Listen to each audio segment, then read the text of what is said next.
la communauté de communes du Haut-Béarn a candidaté sur un appel à projet.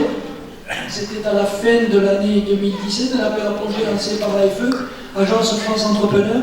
Cet appel à projet Entreprendre en Haut-Béarn, et la communauté de communes s'est positionnée comme chef de file d'un consortium dans lequel il y avait 9 partenaires, je les cite, les chambres consulaires, la chambre de commerce et d'industrie, la chambre des métiers. Il y avait également des organismes, il y a des organismes gestionnaires de fonds de prêt, l'ADI, Aquitaine Active, Initiative Béarn, Réseau Entreprendre à Dour, une boutique de gestion TechGeco, une coopérative d'accès à l'emploi, EPICO et la communauté de communes du Haut-Béarn. Pour EDF, c'est important de s'impliquer dans la vie du territoire. Donc, EDF, vous le connaissez peut-être par son activité traditionnelle de production d'électricité. J'espère que vous connaissez les aménagements hydroélectriques de la vallée d'Aspe, depuis le barrage d'Estaès, en passant par toutes les centrales, Azaspe, Sainte-Marie notamment. Mais c'est pas que de la production, c'est pas que de l'activité industrielle, c'est aussi une implication dans la vie du territoire, et notamment cette activité que l'on exerce sur le territoire, elle ne peut se faire que si on a un territoire dynamique, si on a des entreprises présentes, qui ont des compétences et qui nous permettent également de nous faire avancer.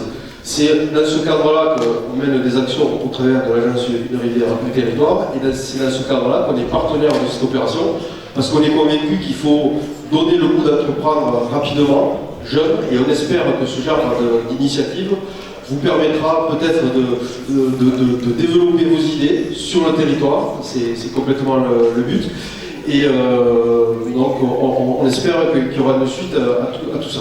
On est partenaire avec vous depuis quasiment une dizaine d'années, on a eu quelques succès, donc c'est un partenariat à la fois de longue date mais aussi de qualité, puisque en 2007 nous avons même remporté un trophée qui récompense la meilleure synergie entre une caisse régionale et une entreprise qui accompagne les entreprises sur le territoire. Donc ça nous a paru tout naturel évidemment d'être partenaire de cette belle manifestation qui est un Startup ici au Béarn, d'autant plus que ça partage des valeurs et des missions que nous essayons d'appliquer tous les jours au quotidien, notamment au travers du soutien à la création d'entreprises sur l'ensemble du territoire de Pyrénées-Gascogne. C'est un projet aussi qui nous a également fortement séduit puisque c'est porté par la génération future dont vous êtes les représentants. Et au vu des écueils que j'ai eu de la part des équipes qui étaient présentes en tant que coach pendant 2 jours, le travail que vous avez fait de qualité est plutôt rassurant pour le développement du territoire dans les années à venir. Donc bravo à tous pour ce super travail. Je souhaite aussi bonne chance aux finalistes qui vont passer tout à l'heure dans le jury. Je souhaite de bonnes fêtes de fin d'année. Nous sommes très heureux aujourd'hui de participer à cette démarche. Je compléterai le propos de Edouard. Tout simplement parce qu'au sein des professionnels, il y a une volonté du Crédit Agricole aujourd'hui d'accompagner toutes les initiatives, disons quelles qu'elles soient, des associations, des lycées. D'ailleurs, nous avons eu l'occasion, le Collège Agricole de Souhait, déjà de l'accompagner l'année prochaine.